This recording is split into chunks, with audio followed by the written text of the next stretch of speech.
जय श्री कृष्ण चैतन्य प्रभु नित्यानंद श्री अद्वैत गदाधर शिवासादि गौर भक्त वृंदा।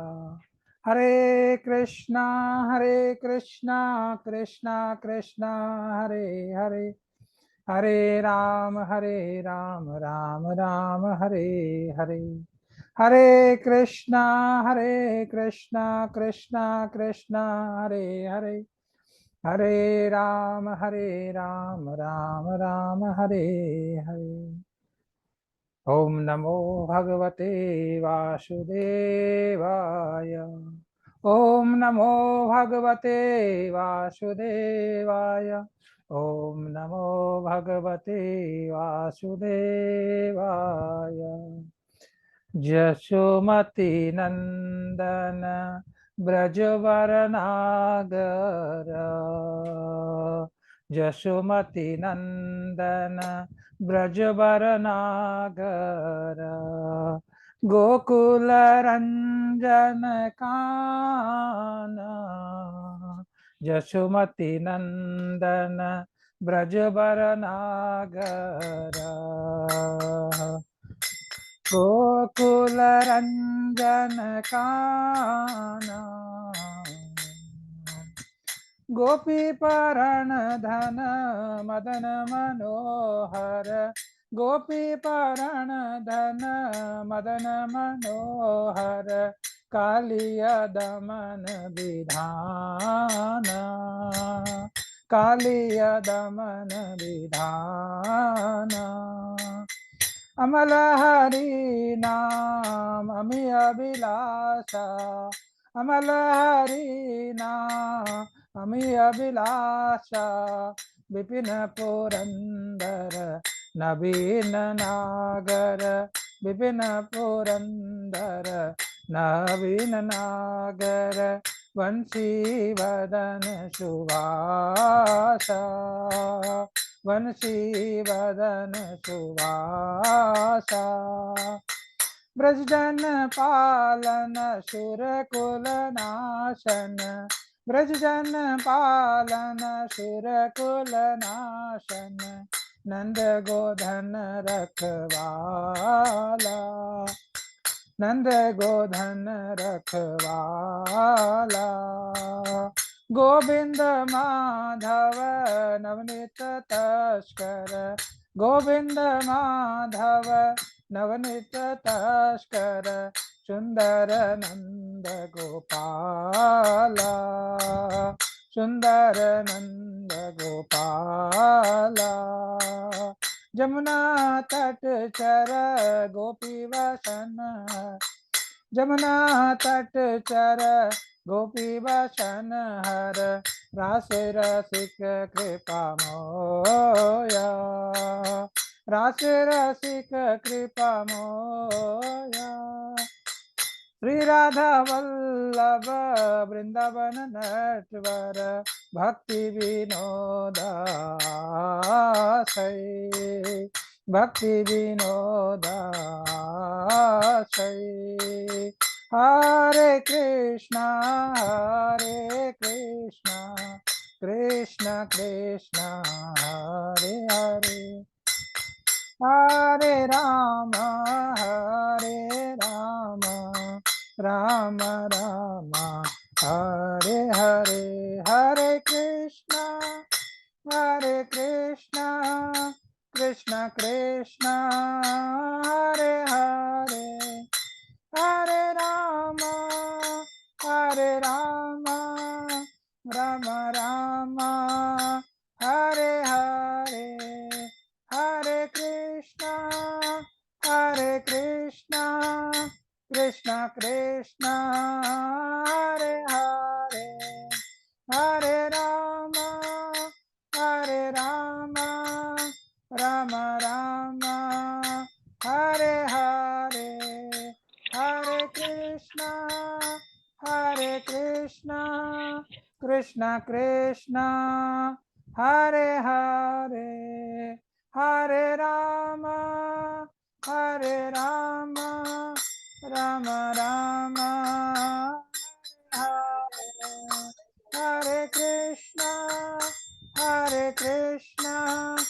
कृष्ण कृष्ण हरे हरे हरे राम राम राम हरे हरे। श्याम कुंड राधा कुंड गिरि गोवर्धन की जय। जगत गुरु श्रील प्रभुपाद की जय। तो सभी भक्तों का हार्दिक स्वागत है। हल्द्वानी से मेरी माताजी भी जुड़ी हैं और हमारे निशांत बोरा प्रभु जी और हमारे हिज ग्रेस प्रदीप मित्तल प्रभु जी और हरीश कुमार प्रभु जी और अमल अति प्रियदास प्रभु जी। तो हम लोग आज का प्रोग्राम आरंभ करते हैं और बाकी के लोग सभी लोग अभी आने ही वाले हैं। तो हम लोग इसी के साथ आज का भक्ति वृक्ष जो है आरंभ करते हैं। तो आज का भक्ति वृक्ष का मेन विषय है कि भगवान जब आते हैं और भगवान जब आते हैं तो उनके पार्षद भी साथ में भगवान लेके आते हैं। तो पहली बात आज का जो सब्जेक्ट है उसमें यह है कि भगवान सभी जो जीव हैं जो 84 लाख योनियां हैं तो वो सभी भगवान ही उनके परम पिता है। भगवान ही क्या है? भगवान भगवत गीता में बोलते हैं कि सर्व योनिषु कौन्तेय मूर्तय सब भवन्ति वा तासाम ब्रह्म महत योनि अहम बीज प्रदपिता। यानी हे कुंती पुत्र तुम समझ लो कि सब प्रकार की जीव की योनियां जो है इस भौतिक जगत में भौतिक प्रकृति में जो जन्म के द्वारा संभव है मैं ही उनका क्या हूँ? पिता हूँ। भगवान श्री कृष्ण बोलते हैं कि वो समस्त जीवों के क्या है? आदि पिता हैं। और सारे जीव जो चाहे भौतिक प्रकृति है चाहे आध्यात्मिक प्रकृति है चाहे पर प्रकृति है चाहे अपरा प्रकृति है तो भगवान ही सबके क्या है? पिता है। तो सारे जीव भौतिक प्रकृति और आध्यात्मिक प्रकृति के संयोग में है। या तो भौतिक जगत में है या आध्यात्मिक जगत में है। इसके अलावा तीसरा कोई प्रकृति भगवान की नहीं है, या तो भौतिक है या आध्यात्मिक है। तो जीव कहीं ना कहीं पर जीव या तो भौतिक में है या आध्यात्मिक में है। तो ऐसे जीव प्रत्येक काल में प्रत्येक लोक में नहीं अपितु प्रत्येक किसी भी लोक में ले लें, यहाँ तक कि हम ब्रह्म लोक में भी ले लें तो जो ब्रह्म लोक में जो जीव हैं, जो जीव तो हर जगह पे है, चाहे वो ब्रह्म लोक में है चाहे पृथ्वी लोक में है, जल में है, अग्नि में है, सब जगह जीव व्याप्त है। सारे जीव जो है भौतिक प्रकृति और जो भौतिक प्रकृति उनके सबके पिता कौन है? कृष्ण है। ये सभी जीवों के परम पिता है। और जो भौतिक प्रकृति है, भौतिक प्रकृति पर भगवान जब दृष्टिपात करते हैं तो इसमें विभिन्न प्रकार के जीव उत्पन्न हो जाते हैं। तो भगवान भगवत गीता में बताते हैं जो है ये भगवत गीता में बताते हैं भगवान सर्व योनिषु कौन्तेय मूर्तय सब भवन्ति वा तासाम ब्रह्म महत योनि अहम बीज प्रतपिता। यानी मैं ही सबका क्या हूँ? पिता हूँ।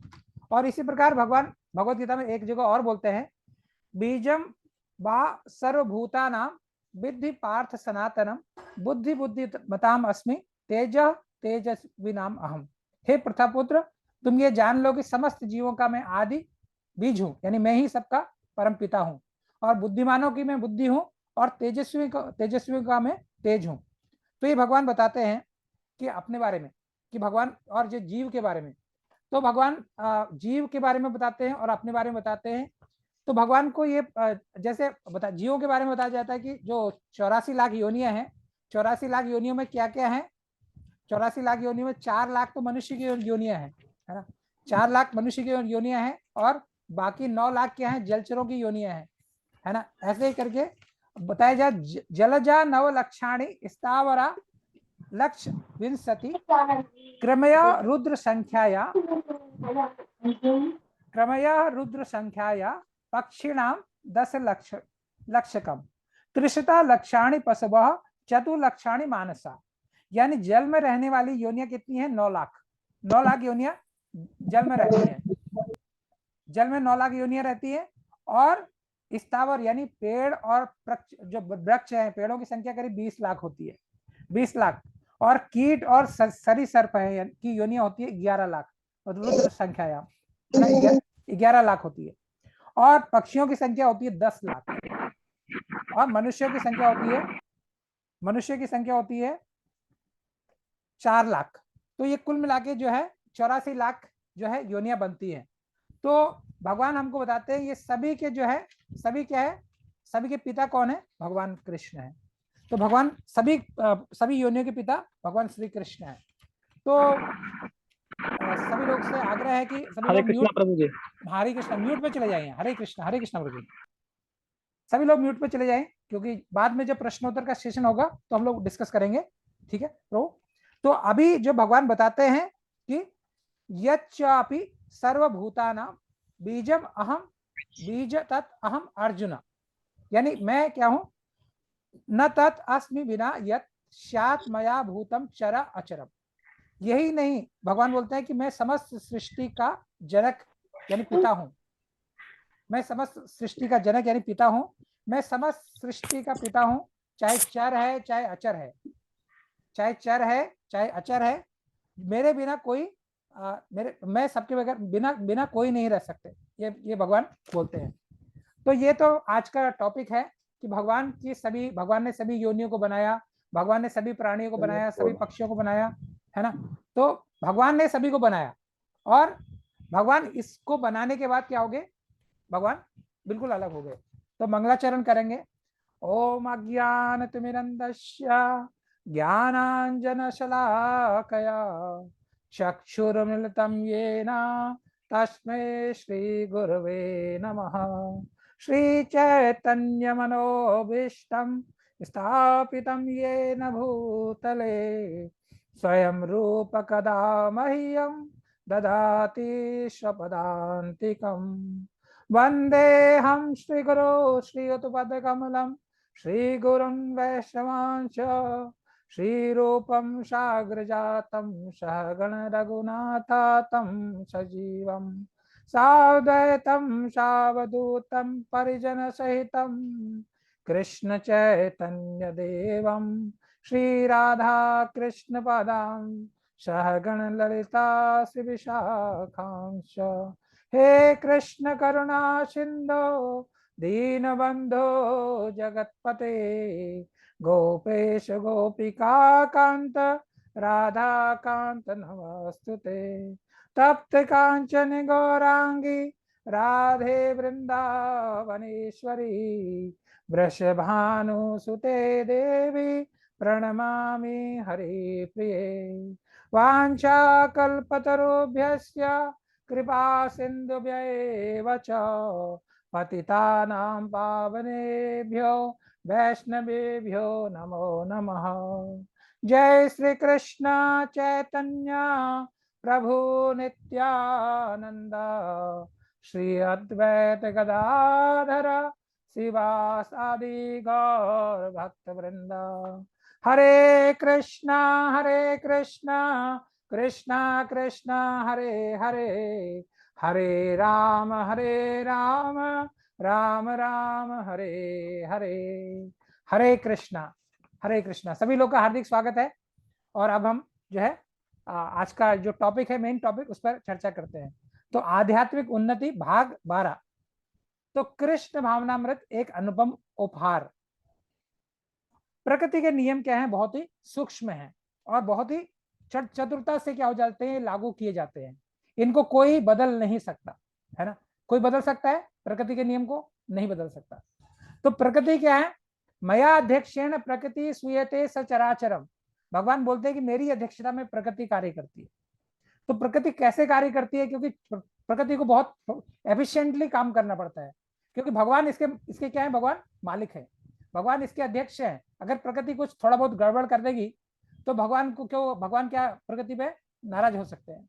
तो प्रकृति भगवान को की प्रसन्नता के लिए सब कार्य बड़ी निपुणता से करती है, बड़ी बड़ी निपुणता से करती है कार्य।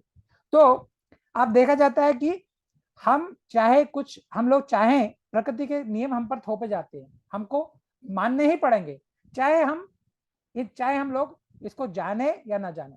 जैसे क्या है, एक छोटा बच्चा अगर आग के समीप आ जाएगा तो क्या होगा, जल जाएगा। प्रकृति ये नहीं देखेगी ये छोटा बच्चा है कि बड़ा है ना। तो इसी प्रकार कोई जाने अनजाने में अगर पॉइजन खा लेगा तो क्या हो जाएगा, वो खत्म हो जाएगा। तो इसी प्रकार प्रकृति अगर बाढ़ आ रही तो हमको अपना बचाव करना पड़ेगा। तो प्रकृति जो है क्या है, प्रकृति के नियम बड़े बड़े क्या है, चतुरता से लागू किए जाते हैं, चाहे हम माने या ना माने। हम जाने या न जाने। लेकिन तो मनु संहिता में कहा गया है, मनु संहिता एक एक ह्यूमन मैनकाइंड के लिए एक आचार संहिता है, जो मनुष्य जितने भी मनुष्य हैं, मनुष्यों के लिए एक मनु संहिता का एक ग्रंथ का वर्णन किया है, जो महाराज मनु मनु मनु ने जो है वर्णन किया। इसमें अधिकार दिया है कि मनुष्य के पास क्या अधिकार है ना। मनुष्य को मनु संहिता में जीवन के बदले जीवन का अधिकार दिया गया है, जीवन के बदले जीवन का अधिकार, यानी संसार भर में, इस संसार भर में इसका पालन किया जाता है कि इस प्रकार कि अन्य कोई अन्य नियम नहीं है, अन्य नियम भी है जिसके अनुसार कि कोई एक चींटी तक कोई नहीं मार सकता, जीवन के बदले जीवन। यानी हम क्या करते हैं, हम क्या करते हैं, हम जैसे अन्न खाते हैं, अन्न भी क्या एक जीवन है ना। तो लेकिन वो हम लोग को शास्त्र संगत है कि हम अन्न खा सकते हैं। भगवान भी बोलते हैं पत्रम पुष्पम फलम तोयम, तो ये चीज निर्देशित है कि हम इस चीज को ग्रहण कर सकते हैं। तो कि आप देखे जाए एक दूसरा नियम भी है कि हम एक चींटी तक को भी नहीं मार सकते, कोई चींटी को भी नहीं मार सकता, अगर मारता है तो उसका भागी हो जाएगा। हम लोग सोचेंगे अरे हम तो चींटी को तो हर दिन मारते हैं, पैरों के नीचे आ जाती है, तो वो अनजाने में है, उस पर हम लोग कोई कंट्रोल नहीं कर सकते। लेकिन अगर जानबूझ के चींटी को मार रहे हैं तो क्या हो जाएगा, पाप हो जाएगा। तो इसकी जिम्मेदारी भी हमको स्वीकार करनी पड़ेगी, क्योंकि जो आत्मा, जो स्पुरलिंग है, जो आत्मा है, एक छोटा सा जो पार्टिकल है, स्पिरिट है, वो एक चींटी के अंदर भी वही है जो एक इंसान के अंदर है। तो हालांकि उसमें वो छोटा उसका शरीर है, लेकिन आत्मा का साइज तो वही है दोनों में। इसी प्रकार अन्य नियम भी है जिसके अनुसार कोई चींटी तो को भी नहीं मार सकता, अगर वो मारेगा तो उसको उसकी जिम्मेदारी उठानी पड़ेगी। तो हम किसी जीव को अगर उत्पन्न नहीं कर सकते तो हमको उसको मारने का भी अधिकार नहीं है। तो अतएव मानव निर्मित जीवन, मनुष्य की हत्या, जैसे हम लोग मानव क्या बोलते हैं कि आप किसी इंसान की हत्या नहीं कर सकते हो, लेकिन पशु की हत्या कर सकते हो। पशु की हत्या चाहे कितना भी करो, मीट खाओ कोई दिक्कत नहीं, आप किसी पशु को मारो कोई दिक्कत नहीं। पशुओं की हत्या में भेदभाव हम लोग बरतते हैं, लेकिन इंसान की हत्या में नहीं बरतते। तो ये सभ्यता क्या है, अपूर्ण है कि दया सर्वभूतेषु, सभी जीवों पर दया करना, ये हमारा क्या होना चाहिए, ये हमको भगवत गीता सिखाती है। क्योंकि भगवान बोलते हैं अहम बीज प्रदा पिता, अगर पिता भगवान है, भगवान ने एक पिता को, एक बेटे को अच्छा बनाया, इंसान बनाया, दूसरे को उसके कर्मों के अनुसार उसको दूसरी योनि प्राप्त हुई, तो हमको उस जीव को मारने का अधिकार नहीं है, क्योंकि हम मार के पिता को अप्रसन्न करते हैं। तो कहने का मतलब यह है कि ये समाज जो बोलता है कि हम मानव की तो रक्षा करेंगे लेकिन जानवरों की हत्या करेंगे, तो क्या है, समाज में अपूर्णता है, ये पूर्ण समाज नहीं है। ये मनु संहिता के अनुसार, ये भगवत गीता के अनुसार, ये जो भगवान ने निर्देश हमको दिए हैं मानव, तो ये उसके अनुसार नहीं है।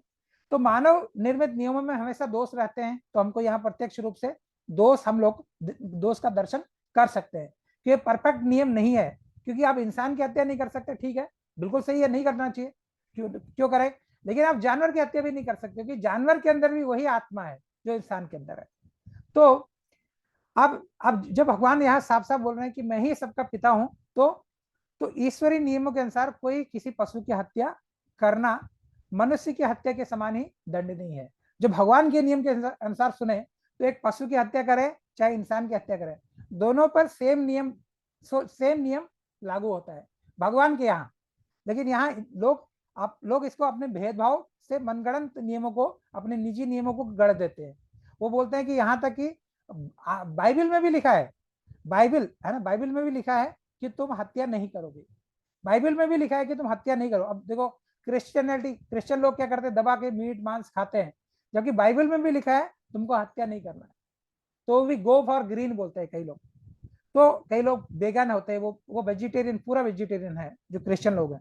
तो ये पूर्णता क्या है, विधि है, नियम है ना, कि किसी बिना भेदभाव के हम अटकलबाजी करके लोग इसे बिगाड़ देते हैं। जबकि नियम तो यह है कि किसी भी जीव का हम हत्या हमको करने का हक नहीं, लेकिन जीव हम लोग क्या करते हैं, अपने हिसाब से मनगढ़ंत ढंग से चीजों को बिगाड़ देते हैं। इवन संविधान भी बोलता है कि पशु की हत्या करना लागू है, लेकिन जीव का हत्या करना, ना इंसान का हत्या करना लागू नहीं है। अरे जीव ही तो, अगर जीव से हमने अच्छे कर्म नहीं किए, अगले जन्म में हम ही तो पशु बनने वाले हैं। अगर हमने अच्छे कर्म नहीं किए, हम ही तो पशु बनने वाले हैं। तो पशु बन के क्या हमको पसंद होगा कि कोई हमको आके मार जाए, कोई हमारी हत्या कर दे, नहीं पसंद होगा। तो ये नियम क्या है, अपूर्ण है। मैं मनुष्य की हत्या नहीं करूंगा लेकिन पशु की हत्या करूंगा। तो ये क्या है, इस प्रकार लोग स्वयं को ठगते हैं और अपने ऊपर अन्य विपत्तियों को मोल लेते हैं। क्योंकि आप अगर किसी जीव की हत्या करते हैं तो बहुत सारी विपत्तियां आपके ऊपर आती हैं, क्योंकि ईश्वर का नियम है। ईश्वर का नियम आपको क्षमा नहीं करता, नहीं करेगा, क्योंकि भगवान का नियम है। भगवान चाहे कोई भी प्राणी है, ईश्वर का सभी क्या है, संतान है। भगवान ने अलग अलग शरीर दिए, अलग अलग वस्त्र दिए हैं। ये शरीर क्या है, वस्त्र ही तो है। हमारे पास आज 2 पैर वाला शरीर है, कल हम 4 पैर वाला शरीर हमको मिल जाएगा। तो हमने बाहरी आवरण चेंज किया है, हमने बाहर का वस्त्र चेंज किया है, और हमारा कोई आत्मा में कोई चेंज नहीं है। बाहर का वस्त्र चेंज किया है और अंदर का चीज चेंज नहीं किया। तो ये क्या है कि हमारा शरीर वही, हमारा क्या है, आत्मा वही है, केवल हमने शरीर को भिन्न किया। तो ईश्वर क्या हमारा परम पिता है। पिता के अनेक पुत्र हो सकते हैं। कोई पुत्र क्या हो सकते हैं, कोई पुत्र बुद्धिमान हो सकते हैं और कोई कम बुद्धिमान हो सकते हैं। लेकिन कभी भी जो बुद्धिमान बेटा है पिता का, वो ये तो नहीं बोलेगा कि हमारा भाई जो है वो अल्प बुद्धिमान है, ये मंद बुद्धि है, अब हम इसको मार देंगे। अगर ऐसा मारेंगे, पिता को सामने बोलेंगे, तो पिता क्या करेगा, पिता 2 थप्पड़ देगा उसको मार के, है ना। तो पिता को ये कभी पसंद नहीं आएगा कि अगर बुद्धिमान है चाहे अल्प बुद्धिमान है, उसका तो दोनों ही बेटा है। तो इसी प्रकार भगवान के तो सभी संतान है। अगर हम किसी जानवर को मार देंगे और भगवान क्या हमसे प्रसन्न होगा, कभी नहीं होगा, क्योंकि हम अपने ही भाई को मार रहे हैं। क्योंकि भगवान हम सबके पिता हैं, तो जानवर भी हमारा क्या है, भाई है। अगर एक पिता की तो संतान है सभी, तो जानवर भी हमारा भाई है। तो क्या पिता इसमें राजी होगा, बिल्कुल नहीं होगा। इसलिए कि एक पुत्र बुद्धिमान नहीं है, तो दूसरा उसको उसका भार बचाने के लिए, यानी घर में खर्चा बचाने के लिए उसको मार देगा। ये अच्छी बात है क्या, नहीं है। तो पिता कभी नहीं चाहेगा कि इसी प्रकार परम पिता ईश्वर भले ही वे पशुओं का वध करने के लिए स्वीकृति क्यों देने लगे, भगवान क्यों स्वीकृत देने लगे, कि भगवान क्यों बोलेंगे कि तो किसी भी पशु की हत्या कर दो, कभी नहीं बोलेंगे। क्यों बोलेंगे, है ना, स्वीकृति नहीं देंगे। तो क्योंकि सभी उनकी संतान है। भगवत गीता में भगवान बोलते हैं अर्जुन से, तुम घोषित करो कि 84 लाख योनियां उन्हीं की संतानें हैं। भगवान बोलते हैं ना, अहम बीज प्रदा पिता, जो पहले बताया गया, मैं ही सबका क्या हूं, पिता हूं। सामान्य ढंग से जो पिता है वो क्या करते हैं, वही जो है बच्चे का संतानोत्पत्ति करते हैं। लेकिन यहाँ भगवान क्या करते हैं, भगवान ही ये सृष्टि ये बनाते हैं, सभी जीव भगवान क्या करते हैं, उत्पन्न करते हैं। सभी भगवान के ही अंश स्वरूप है। तो भगवान ही प्रकृति पर दृष्टिपात करते हैं और सभी जीवों को उत्पन्न करते हैं। तो अब यहाँ पर प्रश्न ये नहीं आता कि हम शाकाहारी बन जाएंगे तो हमारी प्रॉब्लम सॉल्व हो जाएगी। शाकाहारी बनना बहुत अच्छी बात है, हम मांसाहार नहीं कर रहे हैं, बहुत अच्छी बात है। लेकिन शाकाहारी बनने से ही हमारी सभी प्रॉब्लम सॉल्व नहीं होंगी। हमको उससे ऊपर सोचना पड़ेगा, उससे उच्चतर ज्ञान को प्राप्त करने का प्रयास करना पड़ेगा। कि अगर हम उच्चतर ज्ञान प्राप्त कर लेंगे और तो हम स्वतः क्या हो जाएंगे, शाकाहारी हो जाएंगे, हमको ज्ञान हो जाएगा। तो बताया गया कि जो पंडित आदमी है, पंडित कौन है, पंडित के बारे में बताते हैं कि विद्या विनय संपन्ने ब्राह्मणे गवि हस्तिनी सुनी चैव स्वपाके च पंडिता समदर्शिना। पंडित कौन है, जो समदर्शी है, जो सब में समानता को देखते हैं, वो कौन है, पंडित है। यह विनम्र साधु पुरुष अपने वास्तविक ज्ञान के कारण एक विद्वान विनीत ब्राह्मण गाय हाथी कुत्ता चांडाल को समान दृष्टि से देखता है। जो विद्वान, जो ब्राह्मण है, जो पंडित है, वो सबको समान दृष्टि से देखता है। चाहे हाथी हो, कुत्ता हो, या चांडाल हो, या ब्राह्मण हो, या महापुरुष हो, सबको समान दृष्टि से देखता है। उसकी दृष्टि में भेदभाव नहीं होता है। लेकिन हम क्या देखते हैं, हम सबको अलग अलग भेदभाव से देखते हैं। तो ये क्या है, एक ब्राह्मण, एक पंडित का डेफिनेशन है, जो सबको समान रूप से देखता है, वही पंडित है। पंडिता समदर्शिना, पंडित सबको समान देखता है। तो उसकी दृष्टि सबको संभाव से देखती है। यह कैसे होता है, वो शरीर को नहीं देखता, अभी तो किसको देखता है, आत्मा को देखता है। आत्मा को देखता है और सोचता है कि ये कुत्ता है, लेकिन कुत्ता क्यों बना, क्योंकि यह है तो जीव ना, लेकिन अपने पूर्व जन्म के कर्मों के कारण ये क्या बन गया, कुत्ता बन गया, लेकिन था क्या, ये जीव था। इसी प्रकार एक विद्वान भी क्या है, एक आत्मा है। अपने समय का सदुपयोग करने के कारण क्या बन गया, विद्वान बन गया। है ना, विद्वान बन गया, लेकिन पूर्व जन्म के कारण उसको अच्छा जन्म मिला। तो इसी हम लोग समझ सकते हैं कि जो अपने लाइफ का मिसयूज करता है ना, अपने तेन त्यक्तेन भुंजिता, तो क्या करते हैं, अपने जो लाइफ का मिसयूज करते हैं, हम लोग अपने लाइफ का मिसयूज करते हैं, तो हम अगले जन्म में क्या बन जाते हैं, पशु योनि को प्राप्त होते हैं। कोई और नहीं, पशु हम ही लोग हैं। अगर हम लोग अपने जीवन का सदुपयोग नहीं करते तो पशु योनि को प्राप्त होते हैं, और कुछ कोई और पशु योनि को प्राप्त नहीं होते, हम ही लोग हैं।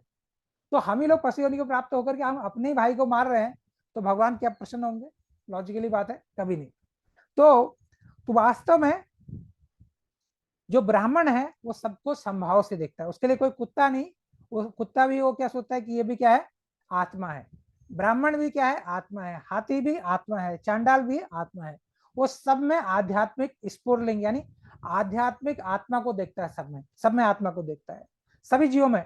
किसी को विभिन्न दृष्टि से नहीं देखता।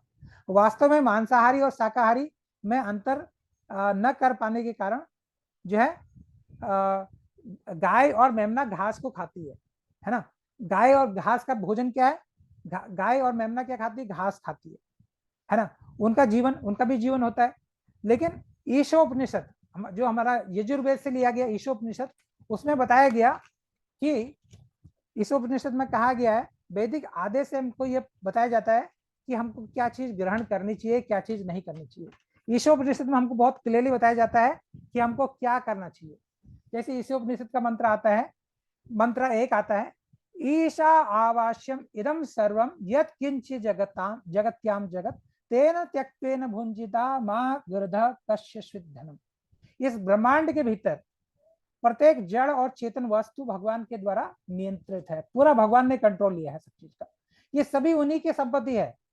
तो मनुष्य को चाहिए कि केवल उन्हीं वस्तुओं को स्वीकार करे जो उसके लिए आवश्यक है। आवश्यकता से ज्यादा का चीज को अपने हिस्से में लाने का कोई फायदा नहीं है। उसके भाग्य के रूप में जो नियत किया गया है उसी को मनुष्य ग्रहण करे। मनुष्य को ये भली भांति जानना चाहिए कि अन्य वस्तुएं किसकी हैं और उनको स्वीकार करना चाहिए। जैसे गाय को हम देखते हैं, गाय क्या देती है, प्रचुर मात्रा में दूध देती है ना। और गाय का बछड़ा कितना पीता है, थोड़ा सा दूध पीता है, और बाकी दूध किसको जाता है, इंसान का पेट भरण के लिए, इस छोटे बच्चों के लिए।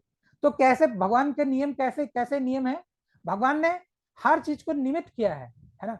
जैसे वृक्ष है, वृक्ष का फल वृक्ष कभी नहीं खा सकता, है ना, वृक्ष का फल इंसान के लिए। तो भगवान ने सब चीज को निमित्त किया है कि इसी प्रकार इंसान भी अगर अपनी चीज की जरूरत से ज्यादा चीज को ग्रहण करेगा, अपरिग्रह करेगा, चीजों का ग्रहण करते जाएगा, तो उसको क्या करना पड़ेगा, उसका पाप लगेगा। तो हमको अपनी आवश्यकता जितनी है उतने में ही हमारा काम चल जाता है, तो हम उसी चीज को अपना ग्रहण कर सकते हैं। तो ये इस उपनिषद में भगवान ने हमको निर्देश दिया। तो बहुत विस्तृत इस चीज में वर्णन है। अब ईशो उपनिषद आपको अगर कहीं पढ़ने को मिलता है तो आप मंत्र एक में पढ़िए। तो प्रत्येक वस्तु भगवान की संपत्ति है, और मनुष्य को उतने ही अंश का भोग कर सकता है जितना जितना भगवान ने उसके निमित्त कर रखा है। अगर 60 साल की एज लिखी है तो 60 साल ही रहेगा, 70 साल नहीं रहेगा। 60 साल से 61 तक नहीं पहुंच पाएगा आदमी। भगवान ने जितना निमित्त किया है, जितना उसको उसका दाना पानी लिखा है भगवान ने, वो उतना ही खाएगा। तो भगवान ने हर किसी के लिए चीजें निर्धारित कर रखी है। आते मनुष्य को उतना ही अंश का भोग कर सकता है जितना ईश्वर ने उसके निमित्त किया है, और दूसरे की संपत्ति को स्पर्श भी नहीं कर सकता। हालांकि हम लोग बोलते हैं ना, अरे वो तो दूसरों का भी धन हड़प कर जाता है, ये कर जाता है। वो उसको ऐसा दंड मिलेगा कि वो देखता रह जाएगा, समझ में नहीं आएगा कि क्या हो गया। तो वैदिक नियम के अनुसार, समस्त वैदिक शास्त्रों के अनुसार मनुष्य को फलों और साग है ना, सागों का भोजन करना चाहिए। साग है ना, फल और साग ही को मनुष्य को ग्रहण करना चाहिए, क्योंकि हमारा शरीर, हमारे दांत जो बने हैं वो मांसाहार ग्रहण करने के लिए नहीं बने हैं, शाकाहारी भोजन ग्रहण करने के लिए बने हैं। ये वस्तुएं आसानी से खाई जा सकती है, पचाई जा सकती है, और तो ये प्रकृति का नियम है। हम दूसरे जीव को खाकर जीवित जीवित रहना चाहें और दूसरे जीव को खा रहे हैं, जीव को तो हम लोग अगर किसी प्राणी को खा रहे हैं तो वो क्या हो जाता है, अधम योनि में हम चाहते हैं। तो जीवो से भोजनम, हमारा भोजन भी क्या है, जीव का ही भोजन है। वो सही बात है, हम भी प्रकृति, अनाज, धान, गेहूं, ये सब कुछ खाते हैं, वो सही बात है। लेकिन भगवान ने निर्देश दिया कि हम ये चीजें खा सकते हैं। तो मनुष्य को विवेक से ज्ञान लेना चाहिए, विवेक से काम लेना चाहिए कि फल फूल साग चावल दुग्ध ये मनुष्य के लिए बना है। उदाहरण के लिए दूध जो है, दूध पशु उत्पाद है, पशु का रक्त से क्या बनता है, दूध बनता है ना। ये नहीं कि आप पशु का रक्त, फिर पशु का रक्त खाने का, पशु को खाने का क्या जरूरत है, हम दूध पी रहे हैं ना, भगवान ने हमारे लिए दूध बना रखा है, तो हम पशु को क्यों खा रहे हैं, उसको खाने की जरूरत ही नहीं हमको। तो लेकिन गाय बछड़े की आवश्यकता से अधिक दूध देते हैं, गाय अपने बछड़ी की आवश्यकता से ज्यादा दूध देती है, जो कि मनुष्य उसका उपयोग कर सकता है।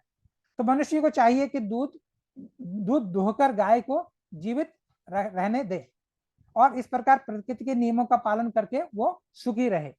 तेन त्यक्तेन भुंजिता, मनुष्य को चाहिए, जो चाहिए वो ईश्वर ने मनुष्य को प्रदान किया है, और मनुष्य को उसको ग्रहण करके अपना जीवन को यापन करना चाहिए, अपना जीवन को समृद्धशाली बनाना चाहिए, है ना। तो ये आज का हमारा जो है आध्यात्मिक उन्नति संपन्न होता है।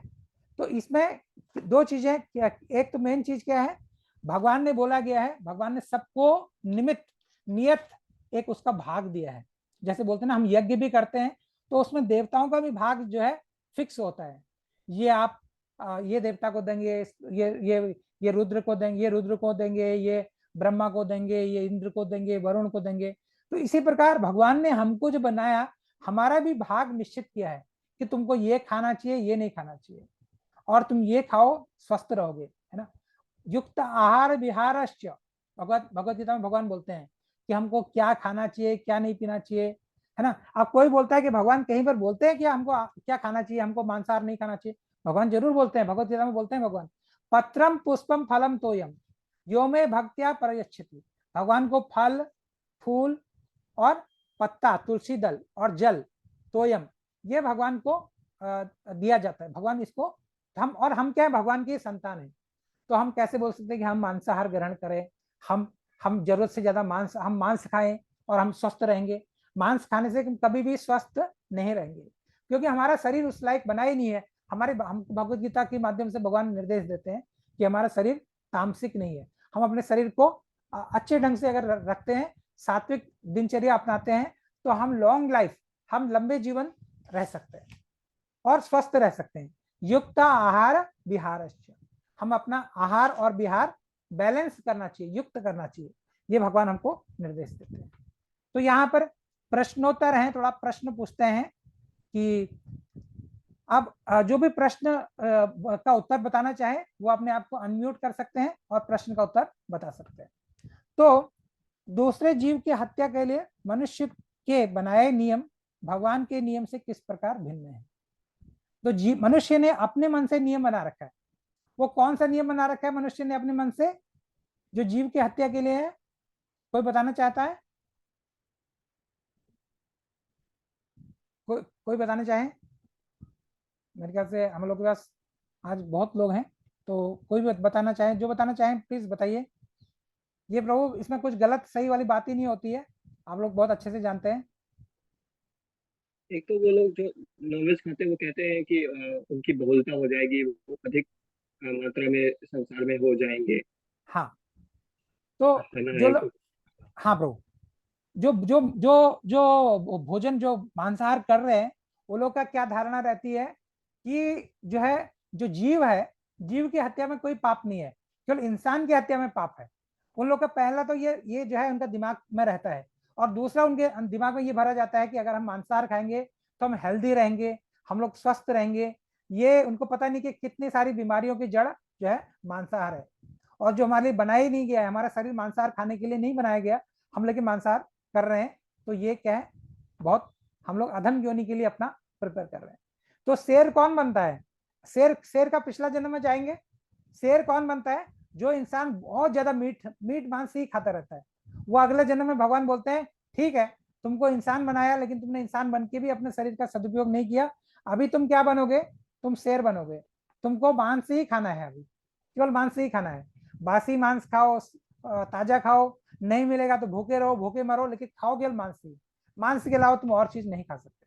तो भगवान का ये, तो हम लोग अपना ये जीवन में अपने नेक्स्ट लाइफ के लिए प्रिपरेशन करते हैं। बोलते हैं ना, हम लोग का जीवन का क्या ध्येय है, हम अपने जीवन को जैसे ढालेंगे, भगवान और प्रकृति के नियम में जैसे अपने आप को बांधेंगे और जैसे अपने को ढालेंगे प्रकृति हमको वैसा ही अगला शरीर देगी। ये प्रकृति का नियम है, जैसे कि पहले स्टार्टिंग में बताया गया। ठीक है, बहुत बढ़िया हमारे गौरव बिश्नोई प्रभु जी ने बताया। तो अब दूसरा प्रश्न ये है कि मनुष्य के अतिरिक्त किसी भी जीव की मारने के लिए भगवान की सजा के नियम का क्या कारण है? भगवान क्यों सजा देते हैं? अगर किसी जीव की हम हत्या करते हैं, भगवान क्यों सजा देते हैं? भगवान सजा कैसे देते हैं? प्रकृति के द्वारा देते हैं। जैसे गौ हत्या बढ़ती है तो क्या होने लगते हैं? बाढ़ आने लगते हैं, भूकंप आने लगते हैं, और ऐसे बहुत सारी ओलावृष्टि, बाढ़ वृष्टि, लोगों का रहना मुश्किल हो जाता है। तो ये क्या है? प्रकृति संतुलन बिगाड़ देती है। क्यों? क्योंकि हम जीव हत्या कर रहे हैं। भगवान प्रसन्न नहीं होंगे। एक बेटे की हत्या और दूसरा बेटा मार रहा है तो कैसे पिता प्रसन्न होगा? पिता को तो गुस्सा आएगा ना, और गुस्सा आएगा तो गुस्सा का काम किसका है? रौद्र किसको दिया है? रुद्र, भगवान रुद्र को, शिव को भगवान को दिया है ये डिपार्टमेंट। भगवान को गुस्सा नहीं आता है, ये डिपार्टमेंट भगवान ने दिया शिव जी को, और शिव जी क्या लाते हैं? प्रलय ले आते हैं।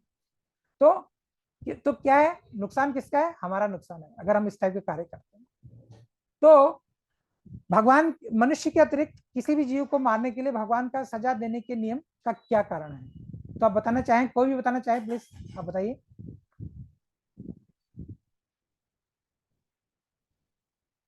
हरे कृष्णा।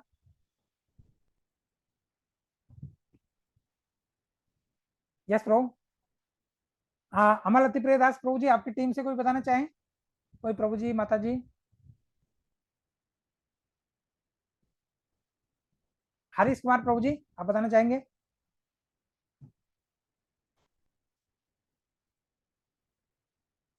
कोई भी बताना चाहता है? अच्छा, चलिए मैं बता देता हूँ। भगवान के अतिरिक्त किसी भी जीव को मारने के लिए भगवान का सजा देने का नियम का क्या कारण है? देखिए, सीधे सीधी बात है। भगवान क्यों सजा देते हैं?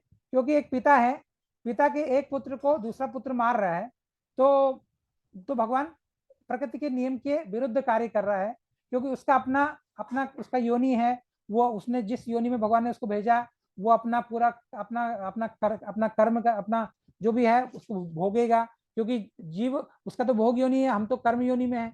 तो भगवान को इसलिए गुस्सा आता है कि एक पुत्र दूसरे पुत्र को मार रहा है, तो भगवान इससे क्या होते हैं? क्रुद्ध होते हैं, भगवान सजा देते हैं।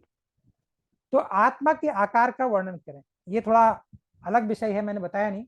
जो आत्मा का आकार है वो है हमारा जो जो बाल है, बाल का जो अग्र भाग है ना, उसके अगर 1/1000 भाग करते हैं तो एक भाग जो होता है वो आत्मा का साइज है, ये आत्मा का आकार है। ठीक है, और हमें शाकाहारी होने का क्या कारण है? हमें शाकाहारी क्यों होना चाहिए? शाकाहारी होना और क्यों होना चाहिए? क्योंकि हम शाकाहारी होने से हम पापों से बच सकें, हम जीव की अननेसेसरी हत्या न करें। तो ये था आज का आध्यात्मिक उन्नति। अब है अगला चैप्टर, अगला चैप्टर नहीं, अगला आज का जो दूसरा टॉपिक है वो है नाम अमृत का पवित्र नाम। नाम, भगवान का नाम क्या है? अमृत है, अमृत। अगर अमृत का पान जब कोई करता है भगवान के नाम का, तो क्या होता है? क्या होता है? उसका उद्धार हो जाता है। वो अगला जन्म में उसको भगवान अपने धाम में उसको गति देते हैं। तो बताया जाता है जब अजामिल ने भगवान का नाम लिया तो कौन आगे? अजामिल ने जब नारायण नारायण बोला तो कौन आगे? यमदूत आए कि भगवान नारायण के दूत आए? नारायण के दूत आगे, पहले यमदूत आए थे। यमदूत आए थे क्योंकि अजामिल ने पाप किया था, बहुत सारे पाप किए थे। लेकिन जब नारायण नारायण बोला तो भगवान के दूत क्या हो गए? तो जो यमदूत थे वो साइड हो गए, चले गए, और डर के मारे उन्होंने कोशिश की तो भगवान के नाम के बारे में बताया तो वो नहीं ले जा पाए। भगवान के नाम के बारे में बोला गया, सांकेत्य परिहास्यम वा स्तोभम हेलन हेलन मेव वा वैकुंठम नाम ग्रहणम अशेष अशेष अघ अशेष अघ हरम विदु। यानी सांकेत्यम, जैसे भी सांकेतिक विधि से भगवान का नाम ले रहे, परिहास्य हंसते हुए भगवान का नाम ले रहे हैं, और रोते हुए ले रहे हैं, और डर के ले रहे हैं, कैसे भी अगर भगवान का नाम ले रहे हैं कैसे भी, तो बैकुंठ नाम ग्रहणम, हम बैकुंठ जाने के अधिकारी हो जाएंगे। और हमारे पाप जो हैं, अगर हमारे पाप आघा मीन्स हमारे पाप, कोई भी पाप अशेष हो जाएंगे, शेष नहीं रहेगा कुछ भी, वो पाप हर लिए जाएंगे भगवान के द्वारा। तो ये अजामिल की कथा से हमको ये प्रसंग से मिलता है। तो आगे बताते हैं कि भगवान की जो कलयुग में भगवान की, जब हम भगवान का पूजन करते हैं यानी जब भगवान का भजन करते हैं तो भगवान क्या होते हैं, भगवान हमारे अंदर प्रकट हो जाते हैं। भगवान का नाम और भगवान में कोई भेद नहीं है। तो ये तो हमको आज ये निर्देश दिए जाते हैं। तो कलयुग में देवताओं के लिए यज्ञ संकीर्तन, तो कलयुग में देवताओं के लिए भी यज्ञ जो होते हैं वो संकीर्तन के द्वारा पूर्ण होते हैं। कलयुग में अगर कोई जानकार पंडित होंगे वो हमारे घर में यज्ञ हवन कराएंगे तो बाद में बोलेंगे आप सब लोग संकीर्तन कीजिए। तो कोई ओम नमो भगवते वासुदेवाय या हरे कृष्णा ऐसे करके बोलते हैं। तो क्या होता है, कलयुग में नाम संकीर्तन के अलावा और कोई उपाय नहीं है। हरेर नाम केवलम कलो नास्तेव गतिर अन्यथा। तो भगवान बोलते हैं कलयुग में हरि के नाम यानी भगवान के नाम के अलावा कोई उपाय नहीं है। तो यही उपाय, यही हमको क्या कराएगा, हमको पार लगाएगा कलयुग में। तो अब ये जो बात यहाँ पर आती है कि जो चैतन्य महाप्रभु जो संकीर्तन यज्ञ है ना, कलयुग में अब जो देवी देवता हैं भगवान की पूजा करने से व्यक्ति क्या करता है, अपने आप ही सारी देवी देवताओं की पूजा कर देता है। क्योंकि कैसे करता है, या पेड़ की जड़ पर कोई पानी डालता है तो पेड़ के फूल पत्ते यानी उनमें अलग से पानी डालने की उसको जरूरत नहीं है। पेड़ के फूल पत्ते या शाखाएं उनमें पानी डालने की उसको आवश्यकता नहीं है। इसी प्रकार अगर हम पेट में भोजन डालते हैं तो हमको अलग से हाथ को, आंख को, इनको भोजन खिलाने की जरूरत नहीं है। तो बताया गया श्रीमद् भागवतम में वर्णन आता है, श्री नारद मुनि जो है प्रचिताओं को शिक्षा देते हैं, यथा तरोर्मूल निषेचनेन तृपयन्ति तत स्कंद भुज उपशाखा प्राणा उपहारात यथा च इंद्रियाणाम तथा एव सर्व अर्हणम अच्युत इज्जा। जिस प्रकार वृक्ष की जड़ों को सींचने से तना, शाखाएं, टहनियां पुष्ट होती हैं, उसी प्रकार पेट को भोजन देने से शरीर की सारी इंद्रियां तुष्ट हो जाती हैं और प्राणवान हो जाती है। उसी प्रकार भक्ति में सेवा करने से, अगर पूर्ण पुरुषोत्तम की भक्ति में सेवा करें यानी उनकी भक्ति करें तो जो भगवान के अंश से हैं सभी देवता क्या हो जाते हैं, स्वतः तुष्ट हो जाते हैं। तो अगर हम भगवान की पूजा कर रहे हैं तो हमको अलग से कोई और प्रयास करने के लिए, देवी देवताओं को रिझाने के लिए, उनको प्रसन्न करने के लिए कुछ अलग प्रयास नहीं करना पड़ता है ना। तो ये इसका एक दूसरा प्रमाण भी मिलता है कि देवर्षि भूताप्त नृणाम पित्राणाम न किंकर न अयम ऋणी चराजन। देवर्षि भूताप्त नृणानाम पित्राणाम न किंकर न अयम ऋणी चराजन सर्वात्मनाय शरणं शरण्यं गतो मुकुंद परिहत्य कर्तम। तो बताते हैं यहाँ पर जो है सुखदेव परमहंस राजा को बोलते हैं, राजा परीक्षित को बोलते हैं कि हे राजन, जिस व्यक्ति ने सारे भौतिक कार्यों को त्याग कर मुकुंद के चरण कमलों की शरण ले ली, पूर्ण शरण ले ली, उस व्यक्ति के लिए देवताओं, ऋषियों, सामान्य जीवों, संबंधियों, मित्रों, मनुष्यों या दिवंगत हो गए पितरों का कोई ऋण नहीं चुकाना पड़ता, जिसने भगवान की शरण पूर्ण रूप से ग्रहण कर ली। क्योंकि इन सभी ऋणों के, इस सभी श्रेणियों के जीव भगवान के ही क्या है, विभिन्न अंश हैं, ये भगवान के ही अंश हैं। तो जिनमें भगवान की सेवा करने में अपने आप को समर्पित कर दिया, उसको इनकी अलग से सेवा करने की आवश्यकता नहीं पड़ती। तो यहाँ पर श्री करभाजन योगेंद्र महाराज निमि महाराज को उपदेश में ये बात कहते हैं। तो ये बहुत क्लियर है कि अगर हम भगवान की पूजा करते हैं, भगवान के शरणागत हो जाते हैं, तो जिस प्रकार पेड़ की जड़ में पानी डालते हैं तो सभी देवी देवता अपने आप संतुष्ट हो जाते हैं। तो हमको अलग से देवी देवता को प्रसन्न करने के लिए कोई अलग से कार्य नहीं करना पड़ता, तो स्वतः प्रसन्न हो जाते हैं। तो सारी देवता पूर्ण तरह स्वतंत्र हो जाते हैं।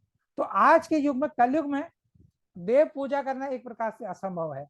पहले तो देव की पूजा करते थे, देव प्रकट भी हो जाते थे, क्योंकि भगवान प्रकट नहीं होते, देव प्रकट हो जाते थे। देवताओं की पूजा करना इस आज के समय में असंभव है।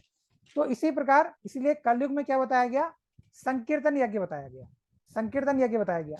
बहुत बार मैं एक बहुत ही अच्छा श्लोक पढ़ता हूँ कि जो त्रेता युग में था, त्रेता युग में भगवान बोलते थे कि ने बताया कि हमको क्या करना चाहिए, ध्यान करना चाहिए। और सत्युग में सत्युग में क्या करना चाहिए, ध्यान करना चाहिए। और त्रेता युग में क्या करना चाहिए, यज्ञ करना चाहिए। और कलयुग में क्या करना चाहिए, और द्वापर युग में क्या करना चाहिए, मंदिर परिचर्या करना चाहिए, मंदिरों में जाके भगवान की अर्चा विग्रह की स्थापना करनी चाहिए। और कलयुग में क्या करना चाहिए, केवल भगवान का क्या करना चाहिए, भजन करना चाहिए, कीर्तन करना चाहिए, है ना।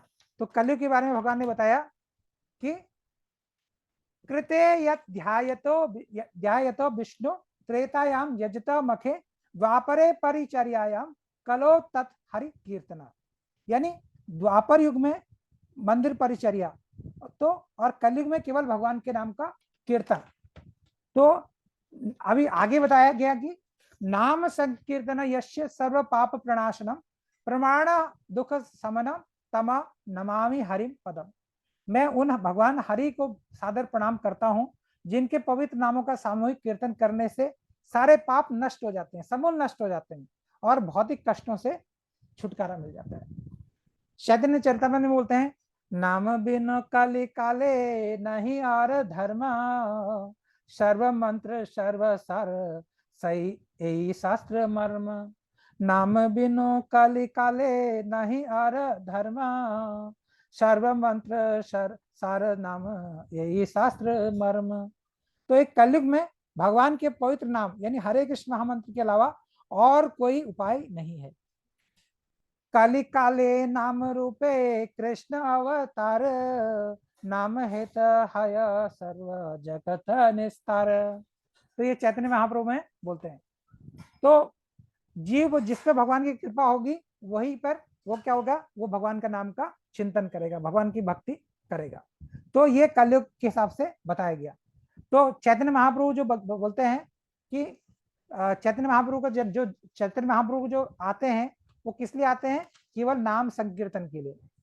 कृष्ण वर्णम त्रिषा कृष्णम संग उपअंग अस्त्र पार्षदम यज्ञ संकीर्तन प्राय यजंती ही सुमेधसा। जो लोग सुमेधसा हैं, जिनके पास दिमाग यानी कलयुग में बुद्धिमान लोग जो हैं, वो भगवान के स्वर्णिम अवतार यानी चैतन्य महाप्रभु के निर्देश का पालन करते हैं और सामूहिक कीर्तन करते हैं, कृष्ण नाम का गायन करते हैं। और उनका वर्ण जो है कृष्ण नहीं है, जो कौन से वर्ण के हैं, वो साक्षात कृष्ण है, लेकिन उनका वर्ण कृष्ण का नहीं है। उनका वर्ण कैसा है, सोने की पिघले हुए सोने के समान है, उनका स्वर्णिम रंग के हैं चैतन्य महाप्रभु। और उनके संगे उनके संगी, उनके सेवक, उनके आयुध और उनके विश्वास पात्र उनके साथ हमेशा रहते हैं। तो ये भगवान कृष्ण, ये भगवान कृष्ण जब चैतन्य महाप्रभु के रूप में आते हैं तो युग धर्म की स्थापना करते हैं। युग धर्म क्या है, हरेर नाम हरेर नाम केवलम तलो नास्तेव नास्तेव नास्तेव गति अन्यथा। यही इस युग का धर्म है। तो कलयुग में देवताओं की पूजा करना एक प्रकार की असंभव है। जैसे श्रीमद् भागवतम में बताया गया कि आज के युग में बुद्धिमान व्यक्ति सारे यज्ञों की पूर्ति सिर्फ हरे कृष्ण महामंत्र, हरे कृष्णा कृष्णा कृष्णा हरे हरे, हरे राम राम राम हरे हरे, इसके द्वारा, केवल इसके द्वारा हम लोग क्या करते हैं, पूरे यज्ञ पूर्ण कर सकते हैं। तस्मिन तुष्टे जगत तुष्ट, यानी भगवान को तुष्ट करके पूरा जगत क्या हो जाएगा, तुष्ट हो जाएगा। और जब भगवान विष्णु तुष्ट हैं तो सारी देवी देवता अपने आप क्या हो जाते हैं, तुष्ट हो जाते हैं। अब ये प्रचार ही सार है ना। चैतन्य महाप्रभु ने हमको सबको बताया कि हमको क्या करना है, भगवान के नाम का प्रचार करना है, आध्यात्मिक जीवन को सबका जगाना है, प्रचार करना है। यारे देखो तारे कहो कृष्ण उपदेश, सबको बोलो कृष्ण का उपदेश, भगवान की सेवा में लिप्त लगे रहना है, और तभी आचार्य की भूमिका हम निभा सकते हैं। और दूसरे शब्दों में चैतन्य महाप्रभु के चरण चिन्हों का अनुसरण करके प्रचार में संलग्न होना चाहिए। तो भगवान श्री कृष्ण उसे शीघ्र पहचान लेते हैं कि ये तो मेरा पार्षद है, मेरा भक्त है, मेरे नाम का प्रचार कर रहा है। और प्रचार कार्यों में प्रचार करते रहना चाहिए, प्रचार ही हमारे जीवन का मूल है। इस तरह सारे विश्व में ये भौतिक, ये जो वैदिक ज्ञान को प्रचार करने के लिए हमको मानव जाति को बहुत बड़ा लाभ पहुंचाया जा सकता है। तो इसी के साथ ही आज हमारा जो भक्ति वृक्ष का प्रोग्राम है वो संपन्न होता है और हम लोग 2 मिनट का हरिनाम कीर्तन करेंगे और फिर आज के प्रश्नोत्तर करते हैं। किसी का कोई प्रश्न है? किसी का कोई प्रश्न है तो प्रश्नोत्तर जो है इसको उत्तर देने का प्रयास करेंगे। अगर किसी का कोई प्रश्न है?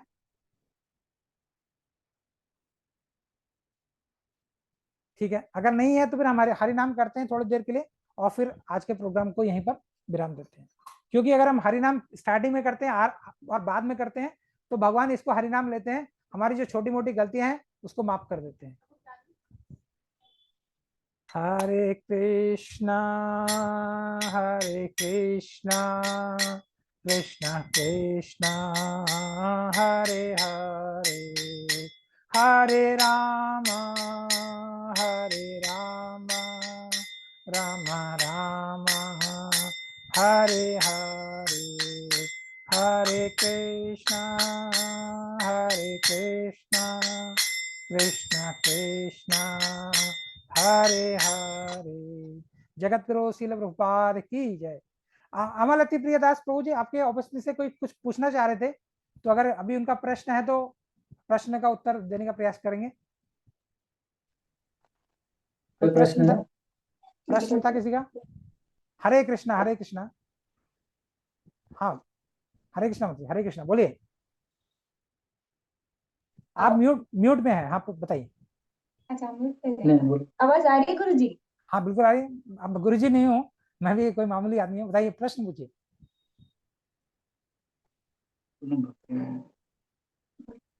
पूछिए आपका प्रश्न जो है पूछिए। इनका प्रश्न है, भक्ति में आगे कैसे बढ़ें? भक्ति में आगे बढ़ने के लिए अमल अति प्रिय दास प्रभु जी के से भक्ति के बारे में पूछते रहिए, चर्चा कीजिए और उनसे थोड़ा मार्गदर्शन लीजिए। ये बहुत अच्छे से बता सकते हैं, आपके तो ऑफिस में है। तो भक्ति का पहला श्रेणी क्या है? श्रद्धा है ना। अगर हमें भगवान के लिए श्रद्धा है तो हम भक्ति में धीरे धीरे आगे बढ़ेंगे, है ना। पहले श्रद्धा, फिर साधु संग, फिर भजन क्रिया शुरू होगी। पहले श्रद्धा है, श्रद्धा हमारे अंदर है तभी हम लोग ये प्रोग्राम सुन रहे हैं। फिर साधु संग भी हो रहा है ना, थोड़ा बहुत चर्चा हो रही है। फिर भजन क्रिया शुरू हो जाएगी। फिर आपको करताल चाहिए। वृंदावन में जो भी जा रहा है आपसे, आप उससे करताल मंगाएंगे, करताल मंगा के भजन क्रिया, फिर भजन क्रिया, फिर अनर्थ निवृत्ति, फिर अनर्थ की हमारे जो अनर्थ हैं उनकी निवृत्ति होती है ना। फिर जो है प्रेम, फिर भगवान का प्रेम हमारे अंदर डेवलप होता है। फिर आसक्ति, पहले आसक्ति फिर प्रेम, फिर ये धीरे धीरे करके फिर भगवान का हमको सेवा मिलती है। तो धीरे धीरे क्या है, यही मूल है ना। भगवान के बारे में ज्यादा से ज्यादा सुनो, भक्तों के मुंह से, शुद्ध भक्तों के मुख से, जो कि परंपरा से जुड़े हैं। जो टीवी में आ रहे हैं, इधर की बात उधर बोल रहे हैं, चर्चा कर रहे हैं दुनिया भर की, ऐसे ही नहीं चलेगा। क्योंकि वो एक पता नहीं वो कि बोनाफाइड है कि नहीं है, वो परंपरा से है कि नहीं है, वो कुछ भी बोल देते हैं तो हम लोग उसको ऐसे ही ग्रहण कर लेते हैं, तो वो गलत है। एक परंपरा से जो आ रहे हैं उन लोग के निर्देश में भक्ति को आगे बढ़ाइए और भक्ति आपके धीरे धीरे करके आगे बढ़ेगी, जरूर बढ़ेगी। अगर हमें इच्छा है तो भगवान इसको पूरा जरूर करते। तो भक्ति का क्या है? श्रवणम, कीर्तनम, अर्चनम, दास्यम, साक्ष्यम, आत्मनिवेदनम। जो नवदा भक्ति है, नवदा भक्ति में कोई भी एक अंग को आप पकड़ लीजिए। कलयुग में केवल श्रवण, हम लोग श्रवण भक्ति कर सकते हैं। और फिर श्रवण करने के बाद जब हमको नाम का महत्व पता चल जाएगा, भगवान का नाम का महत्व पता चल जाएगा और भगवान के बारे में पता चल जाएगा, भगवान की लीलाओं के बारे में पता चलेगा, फिर हम क्या करते हैं, धीरे धीरे करके फिर हम अपना कीर्तन बढ़ाते हैं। फिर अपनी निष्ठा आ जाती है, फिर हाथ में माला जाती है, फिर भगवान के नाम का जप करने लगते हैं। ये सब कुछ धीरे धीरे होता है ना। तो माता जी, आपको आपका प्रश्न का उत्तर मिला?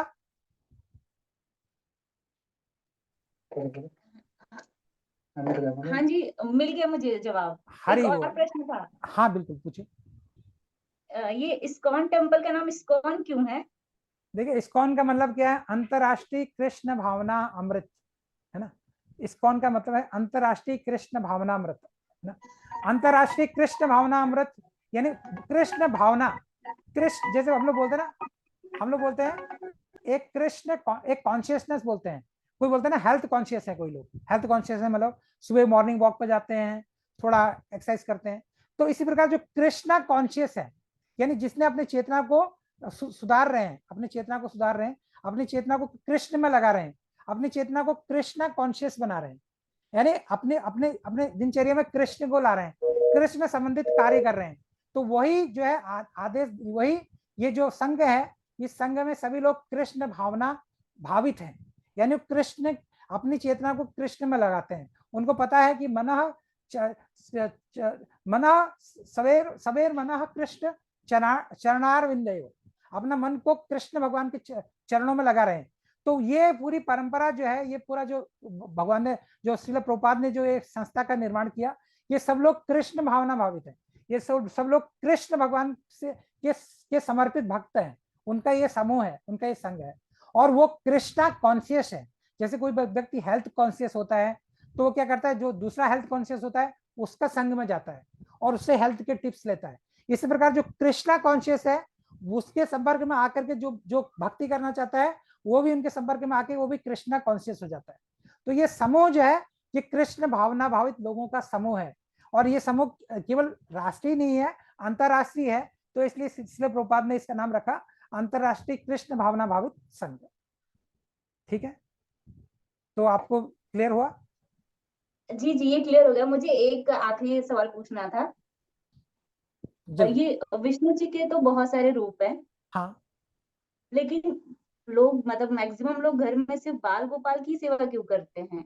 देखो, बाल गोपाल की सेवा ये भी भगवान की इच्छा है, भगवान की इच्छा के बगैर कुछ नहीं होता है। बाल गोपाल की सेवा इसलिए की जाती है कि हमारे हमारे देश में बाल गोपाल जो है एक भगवान का एक सहज रूप है ना। भगवान का रूप अगर भगवान का हम लोग रुक्मणी द्वारकाधीश घर में रख देंगे तो सेवा नहीं कर पाएंगे, छप्पन भोग नहीं लगा पाएंगे। भगवान का ऐश्वर्य रूप है रुक्मणी द्वारकाधीश।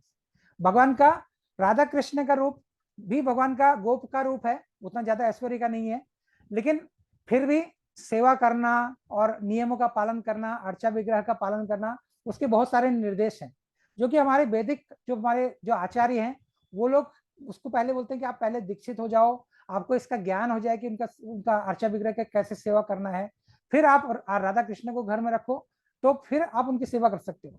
लेकिन इसी प्रकार गौर निताय की सेवा करना बहुत सहज है कलयुग में, क्योंकि वो कलयुग के भगवान है। लेकिन लड्डू गोपाल घर में ज्यादातर क्यों रखते हैं? क्योंकि बाल रूप है भगवान का, सहज रूप है।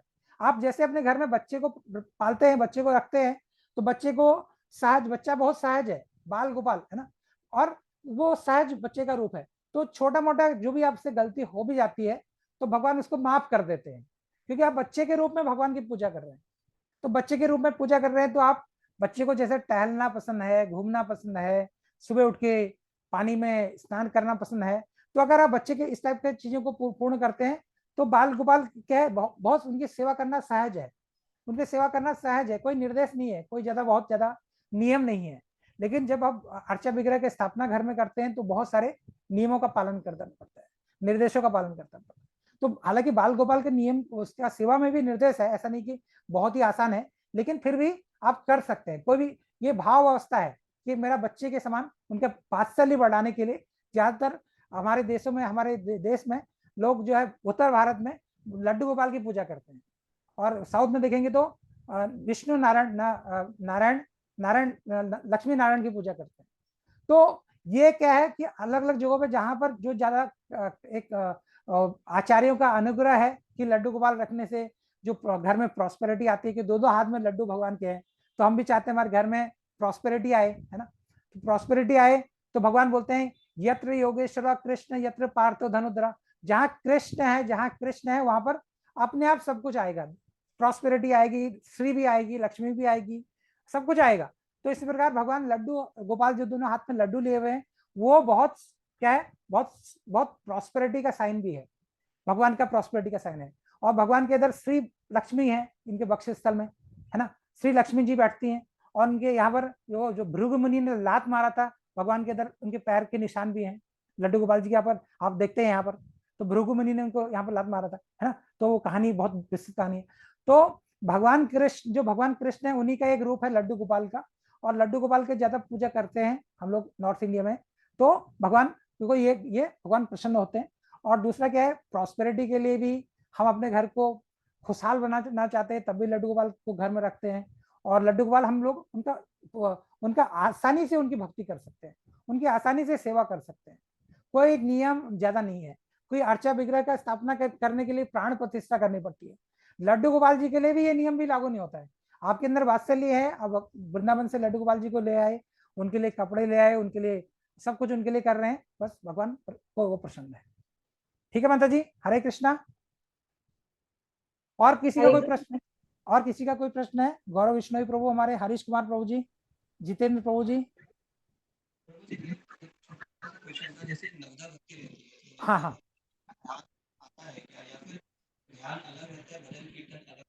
प्रभु जी, आपकी आवाज थोड़ा साफ नहीं आ रहा। हेलो।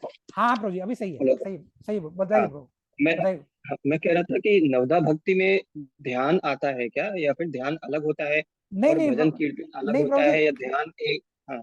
देखिए प्रभु जी, नवदा भक्ति में ध्यान से शुरुआत नहीं होती है। हम शुरुआत से जहां से होती है, श्रवण से शुरुआत होती है। हम ध्यान बहुत बात की बात है प्रभु। ध्यान करने के लिए पहले ये युग बना ही नहीं है। ये युग में ध्यान क्या, हम लोग भगवान का कोई नियम का पालन ही नहीं कर सकते, कोई चीज का पूर्ण रूप से पालन ही नहीं कर सकते। आपने अपने घर में नियम बनाया कि आप सुबह 4 बजे उठ के डेली भगवान का कीर्तन, भगवान का नाम का भगवान के लिए ध्यान करेंगे। आपको पता चलना पड़ रहा है कि आपको हफ्ते में 3 दिन, तो हफ्ते में 2 दिन लखनऊ जाना पड़ रहा है, तो आप कैसे करोगे? कोई भी नियम कलयुग में नियम नहीं लागू हो सकता है। तो हम सबसे बढ़िया कलयुग में क्या कर सकते हैं? केवल भगवान का कीर्तन कर सकते हैं, श्रवण कर सकते हैं। श्रवणम कीर्तनम विष्णु स्मरणम पाद सेवनम। स्मरण कर सकते हैं, ध्यान की बात नहीं। ध्यान, अगर ध्यान स्मरण से यहाँ पर कनेक्शन कर रहे हैं तो फिर तो सही है। स्मरण, श्रवणम कीर्तनम विष्णु स्मरणम पाद सेवनम अर्चनम वंदनम दास्यम साख्य आत्मनिवेदनम, ये नवदा भक्ति के 9 अंग बताए। तो इसमें ध्यान नहीं आता है। ध्यान इस ये युग का धर्म है ही नहीं। लोग बोलते हैं मेडिटेशन कर रहे हैं, ठीक है, अच्छी बात है, लेकिन मेडिटेशन के लिए ये युग में भगवान ने निर्देश नहीं दिया है। तो हाँ, अगर हम देखो, वेद का अंग है, श्रुति है, स्मृति है। अगर हम स्मृति कर रहे हैं, स्मृति यानी भगवान का स्मरण कर रहे हैं, तो अच्छी बात है, भगवान का स्मरण कर रहे हैं। स्मरण कर रहे हैं यानी भगवान को याद कर रहे हैं, लेकिन वो ध्यान से अलग है। ध्यान से अलग है। देखिए, ध्यान मन को अगर भगवान में निवेशित कर रहे हैं तो वो ध्यान हो सकता है। मन को भगवान में निवेशित करने के लिए भगवान की लीला में निवेशित करना पड़ेगा, भगवान के रूप में निवेशित करना पड़ेगा, भगवान के लोटस फीट में, चरण कमलों में निवेशित करना पड़ेगा। तो भगवान को भगवान में निवेशित करना पड़ेगा, यानी भगवान में अपने को निवेशित करना पड़ेगा। तो वो अगर उसको ध्यान बोलते हैं तो ध्यान है। भगवान ने ध्यान योग के बारे में भगवत गीता में बोला गया है, योगी नाम अपनी सर्वेशाम मद भक्ते न मद अंतरे सर्व। भगवान बोलते हैं कि जो योगी है वो वही उत्तम कोटि का योगी है जो ध्यान करता है। इसका ध्यान करता है, 24 घंटे मेरा ध्यान करता है। हम उस कोटि के योगी कहाँ बन सकते हैं? कलयुग में हम लोग नहीं वो चीज। जैसे नारद जी यहाँ पर नारद जी को बताया जाता है यहाँ पर कि भगवान बताते हैं कि नाहम तिष्ठामि वैकुंठे योगी नाम हृदय न चौ मद भक्ता यत्र गायंती तत् तिष्ठामि मन नारदा। भगवान भी यहाँ पर बहुत क्लियरली बोल रहे हैं कि मेरे भक्त जहाँ प्रेमाकुल होकर मेरा कीर्तन करते हैं, मैं तो वहां रहता हूँ। मैं वैकुंठ में नहीं रहता हूँ, हालांकि मेरा घर है, मैं वैकुंठ में नहीं रहता हूँ, न मैं योगियों के हृदय में रहता हूँ। अब योगी तो मेडिटेशन ही करता है ना। योगी क्या करते हैं? मेडिटेशन करते हैं, ध्यान करते हैं, लेकिन योगियों के हृदय में भी भगवान नहीं रहते हैं। भगवान तो वहां रहते हैं जहाँ भक्त मेरे नाम का उछल कूद करते हैं, नाचते, कीर्तन करते हैं। तो इसी प्रकार चैतन्य महाप्रभु ने हमको बोला गया है कि आप भगवान का नाम का हरे नाम हरे नाम हरे नाम केवलम। तो भगवान ने बहुत क्लियरली बोला है कि आपको कायेन वाचा मन से इंद्रिय, है ना, आपको मन से, इंद्रियों से भगवान की सेवा करनी चाहिए। अब यहाँ बताया गया ना, कलो दोषे निधे राजन आस्ति है एको महान गुणा कीर्तनाद एवं कृष्णस्य मुक्त संग परम रजत। बार बार हर जगह पे यही आ रहा है, कीर्तन करना। तो कहीं पर ध्यान के बारे में नहीं आ रहा प्रभु। तो ध्यान को पता नहीं लोगों ने इतना ज्यादा इंपॉर्टेंस कलयुग में कैसे दिया है, तो वो मुझे भी समझ में नहीं आता है। जबकि भगवान ने हमारे शास्त्रों में ध्यान के बारे में इतना ज्यादा कहीं पर वर्णन नहीं है, कलयुग के बारे में विशेषकर। ये त्रेता, ये सतयुग की बात थी कि लोग ध्यान करेंगे तो वो लोग बहुत ज्यादा, वो उसका युग, उस युग का धर्म था ध्यान। तो कलयुग के बारे में, ध्यान के बारे में बताया नहीं गया। कलयुग में तो भगवान का नाम कैसे न कैसे आपके कानों में जाए, आपके कर्ण रंध्र से आपका भगवान का नाम जाएगा, तो आपके हृदय में जाके कमाल मचा देगा। आपको भगवान विधुनोती, भगवान आपके हृदय की धुलाई कर देंगे, चाहे कैसे भी भगवान का नाम जाए। हालांकि कलयुग में क्या, ये तो सतयुग में भी ऐसे ही था। देखिए हम जो देखते हैं, जो जो जो रत्नाकर डाकू थे, है ना, जो वाल्मीकि ऋषि थे, उन्होंने तो राम राम राम राम जपा। तो वो तो कलयुग नहीं था ना, वो तो कोई दूसरे सतयुग से, या कौन सा युग था, हम लोग भी जानकारी नहीं है। वो तो सतयुग या सतयुग ही होगा। तो उस समय भी ये हरिनाम तो तब भी प्रासंगिक था। ये तो हर युग में है, लेकिन कलयुग में विशेष है। कलयुग में इसके अलावा कोई दूसरा रास्ता ही नहीं है। तो ध्यान को उतना ज्यादा महत्ता यहाँ पर दी नहीं गई है। ठीक है ब्रो? जी जी। ठीक है, और कोई क्योंकि प्रश्न है? कई सारे ग्रुप बने हुए हैं, मतलब मेडिटेशन से हाँ रिलेटेड। ब्रो, और कई लोग बोलेंगे आप ब्रह्म, आप ध्यान करो, आप ये ओम का ध्यान करो, आप ये हमारा एक ये हमने बना रखा है, ये एक चक्र बना रखा है, चक्र का ध्यान करो, आप ये मेडिटेशन करो। जी ये जी। दुनिया भर के लोगों ने मनोधर्म बना रखे हैं। शास्त्रों में कितना निर्देश है वो पता नहीं, मैंने जहां तक पढ़ा है, मुझे जहां तक जानकारी, मेरे निर्देशन तो कहीं ये कुछ आया नहीं। तो जो सबसे सरल चीज बताया, उस चीज को करते हैं ना ब्रो। जब हमको बोला गया कि नींबू का पानी पियो, नींबू का पानी पीने से तुम्हारा शरीर ठीक रहेगा, तो हम नींबू का पानी पी के हम क्यों कॉम्प्लिकेटेड दवाई खाएं, है ना? तो हमको जी जी। कॉम्प्लिकेटेड दवाई का हमको पता भी नहीं है कि खाने से हमको क्या साइड इफेक्ट होगा, क्या नहीं होगा। हम क्यों चीजों के पीछे पड़े, है ना? जी तो जी। तो वो चीज का अब देखिए, ध्यान हमने पढ़ते हैं, विश्वामित्र मुनि ध्यान कर रहे थे, है ना, बहुत वर्षों से कठोर ध्यान कर रहे थे, ब्रह्मनिष्ठ थे, वो ध्यान कर रहे थे। और ध्यान कैसे भंग हुआ? जब मेनका आई तो उनका ध्यान भंग हुआ। तो ध्यान, कई बार ध्यान भी क्या है कि जो वो ध्यान भी कई बार प्रासंगिक नहीं है। लेकिन यही जो भगवान का हरि नाम है, हरि नाम इतना पावरफुल है कि इसमें सब कुछ हो जाएगा, सब कुछ इससे हो जाएगा। जो जो एक बार की आपको कथा पता होगी। एक बार क्या हुआ, जो जो अनंत शेष हैं, जो अनंत शेष धरती का भार लिए, अनंत कोटि के ब्रह्मांडों का भार लेते हैं अपने हुड पे, अपने क्या उनके उनके क्या है वो, हाँ क्या बोलते हैं, शेषनाग की क्या बोलते हैं, उनके जो फन है, फनों पे। और वो किसके समान, उनके जो जो अनंत को जो ब्रह्मांड है, वो किसके समान होते हैं? राई के दाने के समान। देखिए एक ब्रह्मांड एक राई के दाने के समान है वहां पर, उनके सर पे। कितने ब्रह्मांड उनके सर पे पड़े हैं, ऐसे ब्रह्मांड। तो वो इतने ब्रह्मांडों को लेके और फिर अपने मुख से वो क्या करते हैं, भगवान के नामों का संकीर्तन करते हैं, और वो नामों, उनकी कथा का गान करते हैं। वो कथा निरंतर चलती रहती है, निरंतर चलती रहती है, कभी भी खत्म नहीं।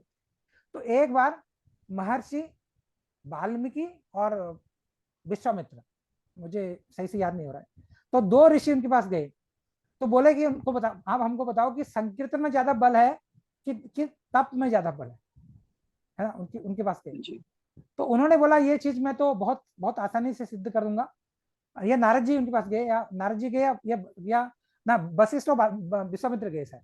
तो वो गए, उन्होंने बोला ये मैं आपको सिद्ध कर सकता हूँ, अगर मेरे सर पे इतना अनंत कोटि के ब्रह्मांड का वजन है, अगर इसको कोई एक सेकंड के लिए अपने सर पर रख देगा, मैं मान जाऊंगा कि वो जो करता है वही चीज क्या है, बिल्कुल वो चीज में ज्यादा बल है।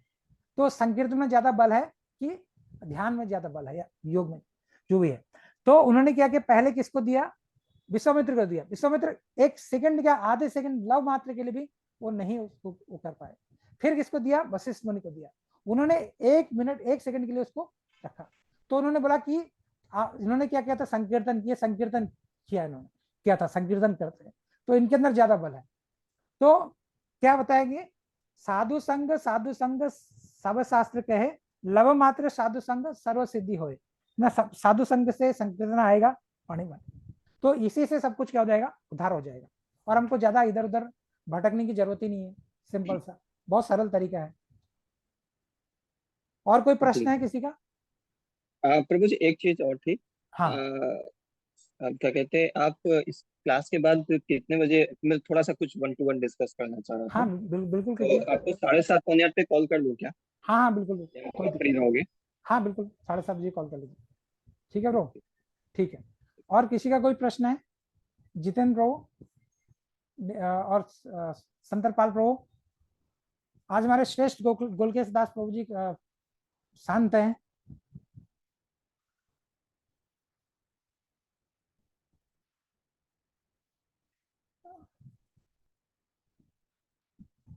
ठीक है। हरे हरे कृष्णा, हरे कृष्णा प्रभु जी, हरे कृष्णा।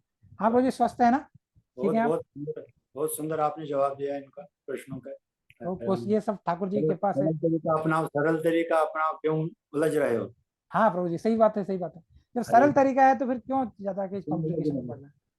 जो कर रहा करने दो उसको, लेकिन ये कलयुग में ये सरल तरीका महाप्रभु ने दिया, ये तो बहुत बड़ा दान है बिल्कुल उसके, उसने दे दिया है तो इसको अपनाओ। प्रभु जी, ये कलयुग में जो चैतन्य महाप्रभु ने जो दान दिया, इसके बारे में चैतन्य चरितामृत में वर्णन आता है कि ये जो है कई युगों से ये चीज को समेट के रखा था। ये भगवान ने अपने पास ही रखा था। ये कलयुग में जीव पर विशेष कृपा करने के लिए ये जो है ये चीज को, धन को चैतन्य महाप्रभु देने के लिए आए। गोलोकेर प्रेम धन हरि नाम संकीर्तन, ये यहाँ का नहीं है, ये गोलोक वृंदावन का है। इसका कनेक्शन गोलोक वृंदावन से डायरेक्ट होता है। अगर यहाँ इंद्रापुरम में हरिनाम संकीर्तन हो रहा है तो गोलोक वृंदावन तक आवाज आती है। जी ये जी। देखिए, तो ये देखिए, अगर घर में संकीर्तन हो रहा है गोलोक वृंदावन में आवाज आ रही है, तो भगवान के धाम डायरेक्ट आवाज आ रही है। कोई यहाँ पर ये किसी को प्रसन्न करने के लिए है ही नहीं। यहाँ पर तो लोग बोलेंगे अरे क्या कर रहे हैं, ये क्या कर रहे हैं। इसका कनेक्शन डायरेक्ट भगवान के धाम से है। देवी देवताओं को भी नहीं, भनक भी नहीं लगती है। देवी देवता भी नहीं समझ पाते कि चीज क्या कर रहे हैं, क्योंकि देवी देवता भगवान को ही नहीं समझ पाते हैं। तो ये डायरेक्ट भगवान से कनेक्शन है इसका। ठीक है ब्रो? हाँ ब्रो। प्रभु एक चीज और थी कि संकीर्तन की जानकारी जो है ये चैतन्य महाप्रभु के बाद ही हुई है मेरे ख्याल से, राइट? क्योंकि देखिए उससे देखिए पहले कहीं देखिए ब्रो, सीधी सी बात है। संकीर्तन की जानकारी चैतन्य महाप्रभु ने बहुत ज्यादा ग्लोरीफाई किया संकीर्तन को। लेकिन हाँ, अगर हम श्रीमद् भागवतम में पढ़ के देखें, श्रीमद् वहां भागवतम तो में, कई जगह पे आया हुआ, वहां तो हाँ बहुत जगह पे आया बहुत जगह पर आया है। श्रीमद् भागवतम के हुआ। हाँ, तो लास्ट मैंने में, कई जगह पे पढ़ा है हाँ उसको तो। श्रीमद् भागवतम में लास्ट में क्या आता है कि संकीर्तन सर्व पाप प्रणाशनम, है ना। संकीर्तन सभी पापों का प्रणाशन करने वाला है। और ये और चैतन्य और भागवतम में भी आता है। अगर भागवतम में आप पढ़ेंगे तो भागवतम में आता है 10वें स्कंद में आता है कि कृष्ण वर्णम त्रिषा कृष्णम, जो चैतन्य महाप्रभु हैं वो कृष्ण है। और यज्ञ संकीर्तने प्राय यजंती ही सुमेधसा, जो सुमेधसा लोग हैं, जो विद्वान लोग हैं कलयुग के, वो संकीर्तन करेंगे। ये श्रीमद् भागवतम में संकीर्तन बार बार आता है। श्रीमद् भगवत कई गीता में जगह नहीं। पे, उससे कई हाँ, स्कंद में आता है वहां पे। और श्रीमद् भगवत गीता में भक्ति के बारे में बोलते हैं भगवान, संकीर्तन के बारे में नहीं बोलते हैं। श्रीमद् भगवत गीता में भक्ति के बारे में भगवान ज्यादा निर्देश देते हैं, भक्ति के बारे में। और श्रीमद् भागवतम में बार बार आता है संकीर्तन के बारे में। और श्रीमद् भागवतम का जो समापन है वो लास्ट श्लोक यही है, नाम संकीर्तन यस्य सर्व पाप प्रणाशनम प्रमाणो दुख समनम स दुख समन मनसा तम नमामि हरिम पदम। यानी जो भगवान की को प्राप्त करना चाहता है उसको संकीर्तन ही करना चाहिए, उसको संकीर्तन यज्ञ करना चाहिए।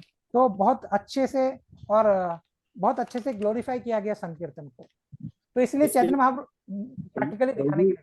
हाँ प्रभु जी, हाँ इसके बारे में तो इससे पहले, हाँ पहले युग में जब रामचंद्र आए हैं तो उसने भी ये शबरी माता को जब नवोदय भक्ति का हाँ उपदेश देखिए दिया, प्रभु जी, तो बहुत बहुत उसने बढ़िया। पहले ही बता दिया उसको, श्रवणम संकीर्तनम, श्रवण हाँ फिर उसके बाद हाँ, संकीर्तन। रामायण संकीर्तन तो युगों से आ रहा है। रामायण में भी बोलते हैं कि पहलो क्या है, मुझे पद याद नहीं आ रहा है, कि पहली भक्ति, पहला पद भक्ति का क्या है कि यही चीज है, श्रवण है।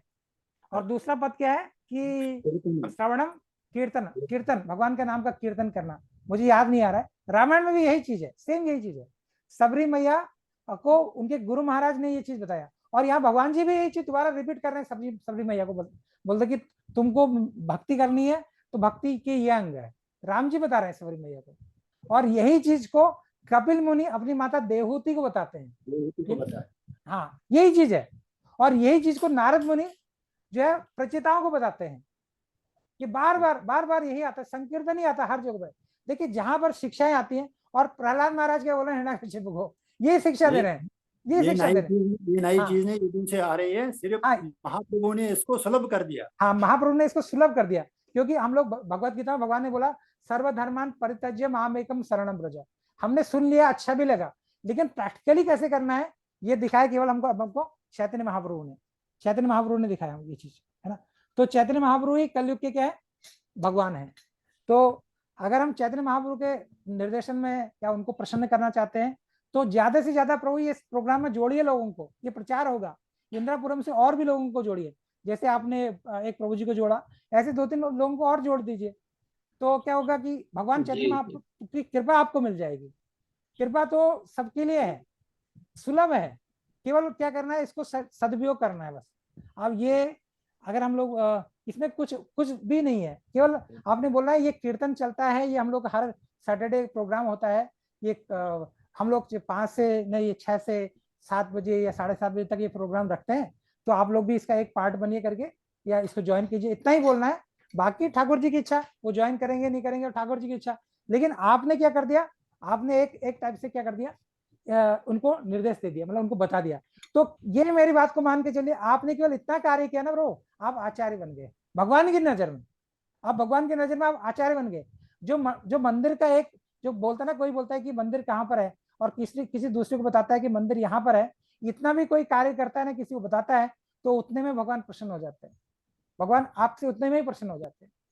तो ये नाम तो बहुत वो है प्रभु। और किसी का कोई प्रश्न है? प्रभु जी महाप्रभु ने तो खुद भक्त का अवतार लेके हाँ, को सिखाया, समझाया कैसे करना है। बिल्कुल प्रभु। शिक्षा महाप्रभु ने शिक्षा अष्टम में क्या क्या नहीं सिखा दिया, क्या बोला, चेतो दर्पण मार्जनम भव महादावाग्नि निर्वापणम श्रेय कैरव चंद्रिका वितरणम विद्या वधु जीवनम। ये भगवान का नाम क्या है, तो ये बताया। तो प्रभु और किसी का कोई प्रश्न है तो, नहीं तो हम लोग आज के प्रोग्राम को यहीं पर विराम देते हैं। और प्रभु जी आज मेरी माताजी भी ने भी ज्वाइन किया है, मेरी माताजी भी हैं फोन पे। आई जा रामनगर में जाए,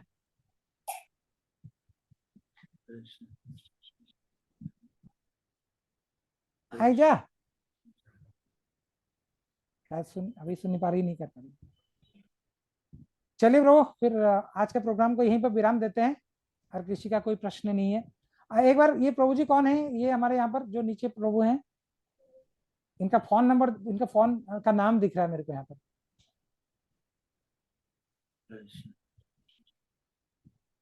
ठीक है प्रभु। तो प्रभु अगर किसी को कल का वीडियो किसी ने देखा तो उसको थोड़ा आप लोग देख लीजिए, क्योंकि उसमें वेद के बारे में, श्रुतियों के बारे में वो मैंने थोड़ा विस्तृत से बताने का प्रयास किया है। ठीक है ब्रो। तो आज का प्रोग्राम को यहीं पर विराम देते हैं। वांछा कल्पतरुभ्यश्च कृपा सिंधुभ्येव च पतितानां पावनेभ्यो वैष्णवेभ्यो नमो नमः। हरे कृष्णा कृष्णा कृष्णा हरे हरे, हरे